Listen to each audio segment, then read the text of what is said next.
சிவகங்கை மாவட்டத்தில் மீன்பிடி திருவிழாவுக்கு பணம் கட்டியவர்கள் சிறிது நேரத்திலேயே அந்த பணத்தை திரும்ப கேட்டு சாலை மறியலில் ஈடுபட்டனர். பாரம்பரிய திருவிழா பஞ்சாயத்தில் முடிந்தது ஏன்? இந்த தொகுப்பில் பார்க்கலாம்.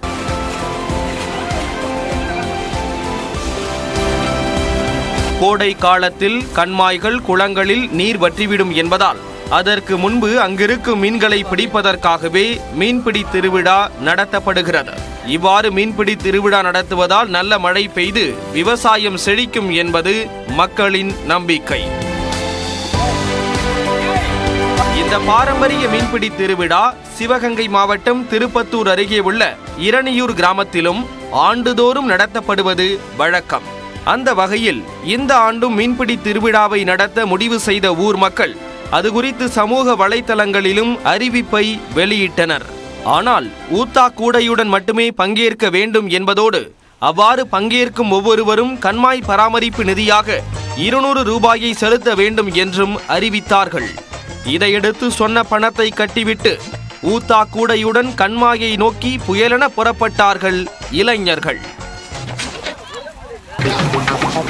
அங்குலம் அங்குலமாக சல்லடை போட்டு தேடிய பலருக்கு இறுதியில் ஏமாற்றமே மிஞ்சியது.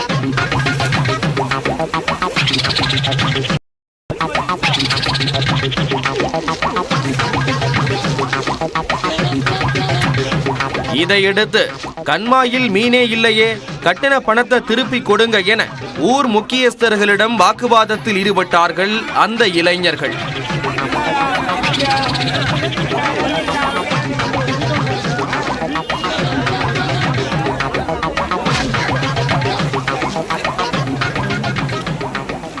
ஆனால் ஊர் முக்கியஸ்தர்களோ கொடுத்ததுதான், பணத்தை எல்லாம் திருப்பி தர முடியாது என்ற ரீதியில் மறுக்க இரணியூர் கீழச்சீவல்பட்டி சாலையில் மறியலில் ஈடுபட்டார்கள் இளைஞர்கள்.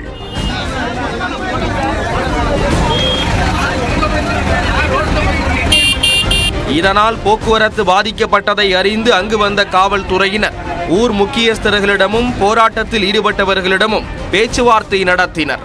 இதையடுத்து பணத்தை திருப்பி கொடுக்க ஒப்புக்கொண்ட ஊர் முக்கியஸ்தர்கள் ஊத்தா கூடையுடன் வந்த ஒவ்வொருவருக்கும் தலா 200 ரூபாயை திருப்பி கொடுத்தனர்.